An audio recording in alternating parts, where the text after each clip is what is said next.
Les gestes du tactile présents sur Android ont pour but de vous faire gagner du temps et de faciliter votre navigation. Alors différentes fonctionnalités vont vous être accessibles en fonction du nombre de doigts que vous allez poser sur l'écran ou encore selon le mouvement que vous allez réaliser avec ces derniers. Alors actuellement, comme vous pouvez le voir, j'ai ici ma tablette qui fonctionne sous Android qui est verrouillée. Donc si je souhaite la déverrouiller, il me suffit de toucher l'écran au niveau du petit cadenas qui apparaît ici. Et j'ai donc mon doigt qui est posé sur la tablette. Si je le déplace vers le haut, je vais pouvoir accéder directement à une page de recherche Google. Si je le déplace vers le bas, je vais pouvoir déverrouiller mon écran comme ceci, afin d'arriver directement sur ma page d'accueil, comme vous pouvez le voir. Une fois que je me trouve sur ma page d'accueil, je viens en fait d'accéder à mon bureau. Alors, sous Android, vous allez en fait disposer de plusieurs bureaux, qui vont être au nombre de 5 par défaut. Donc, je me trouve actuellement sur mon bureau central. Je peux, si je le souhaite, me déplacer afin d'accéder à un deuxième bureau. Si je souhaite accéder au bureau qui se trouve à droite, il me suffit de faire glisser mon doigt en touchant l'écran et de le faire glisser de droite à gauche pour accéder au bureau de droite. Je fais donc glisser mon doigt comme ceci et j'accède donc à un autre bureau qui va contenir ici d'autres applications. Je continue encore à me déplacer vers la droite et j'accède à mon dernier bureau. Alors il s'agit bien de mon dernier bureau puisque si je continue à me déplacer vers la droite, eh bien je ne peux pas le faire. Comme vous pouvez le voir, j'ai une limite qui est atteinte. Je peux retourner sur les bureaux précédents et me déplacer de la même façon à ce bureau-ci ou encore à celui-là. Je viens donc de naviguer sur les 5 bureaux présents sous Android. Alors je peux aussi, si je le souhaite, accéder directement, cette fois-ci, à la liste de mes applications. Donc pour cela, il me suffit d'appuyer une fois sur le petit bouton qui apparaît sur la barre d'accès rapide, sur cette barre qui apparaît à droite, le petit bouton central avec 6 petits carrés entourés d'un cercle. J'appuie une fois dessus et j'accède automatiquement à la liste de mes applications. Donc je peux procéder de la même façon, puisque toutes les applications ne sont pas présentes sur cet écran. Donc en faisant glisser mon doigt vers la droite, j'accède aux autres applications qui n'étaient pas visibles. Si je procède maintenant de la même façon, en faisant glisser une fois de plus, j'accède aux widgets. Donc les widgets, vous verrez de quoi il s'agit plus tard dans une autre formation. En tout cas, de la même façon, je peux ici accéder aux différents widgets qui me sont proposés très rapidement. Pour revenir aux applications, il me suffit de me déplacer vers la droite ou alors tout simplement d'appuyer sur Application en haut à gauche. J'appuie donc sur Application et j'accède directement à celle-ci. Alors vous pouvez aussi vous rendre dans une application.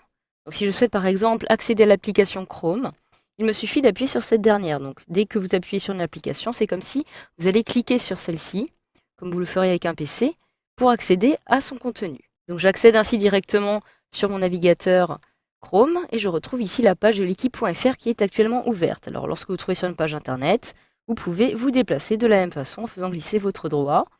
Vous pouvez aussi décider d'accéder directement à un article, tout simplement en appuyant sur celui-ci, soit sur l'image, soit sur le texte. Donc j'appuie par exemple ici, sur cet article, et je vais donc pouvoir le consulter. Alors de la même façon que vous trouviez sur un article ou sur, par exemple, une photo, vous pouvez réaliser un zoom avant ou un zoom arrière. Pour réaliser un zoom avant, il vous suffit simplement de placer 2 doigts au centre de votre écran et de les écarter, comme ceci.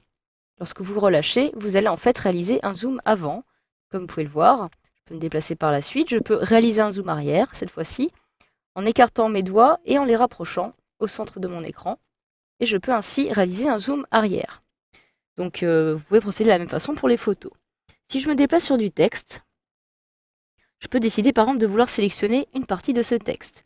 Donc si j'appuie sur un mot, par exemple si j'appuie sur Lionel Messi, donc si j'appuie sur Lionel, automatiquement, j'ai ça qui apparaît. Donc lorsque je maintiens enfoncé, j'ai 2 petites baguettes qui apparaissent et qui viennent de placer le mot Lionel en surbrillance. Je peux donc maintenant sélectionner le mot Lionel. En haut, je peux, si je souhaite, copier, coller, etc. Donc je peux réaliser une copie de ce mot en appuyant en haut sur copier.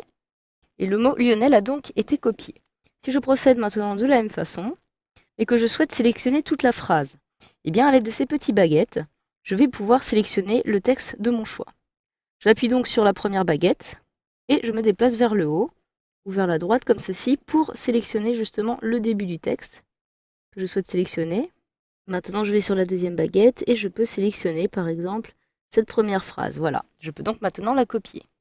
Alors voilà, donc cela est très simple. Maintenant, si vous souhaitez sélectionner un texte, vous savez comment procéder, par exemple, pour le coller par la suite. Alors maintenant, quelle que soit l'application sur laquelle vous vous trouvez, vous trouverez toujours en bas de votre écran 3 petites icônes. Donc dans un premier temps, la petite flèche qui apparaît ici vers le bas, ou la flèche arrière, qui va vous permettre de vous ramener à l'écran précédent. Donc si j'appuie une fois sur cette petite flèche, je vais retourner sur la une de l'équipe, directement, donc la dernière page que j'ai consultée. Ensuite, au centre, j'ai ici une petite maison qui apparaît. Il s'agit en fait du bouton d'accueil qui va me permettre de revenir au bureau d'Android. Si j'appuie une fois dessus, je retrouve en effet mon bureau principal. Enfin, à droite, je retrouve cette fois-ci le bouton multitâche. Donc, il s'agit de ce petit dessin représentant 2 rectangles empilés qui va afficher dans une fenêtre la liste des applications actuellement ouvertes. Donc si j'appuie dessus, je retrouve plusieurs applications que je vais pouvoir décider de fermer tout simplement en faisant glisser mon doigt dessus. Donc l'application Chrome est actuellement ouverte. Pour la fermer, je fais glisser mon doigt par-dessus et je viens donc de la fermer. Vous allez pouvoir ainsi gérer votre navigation sur votre tablette. Donc là, si je souhaite revenir maintenant sur ma page d'accueil, j'appuie sur le bouton d'accueil. Et voilà, grâce à cette formation, vous savez désormais comment procéder pour maîtriser les gestes du tactile sous Android.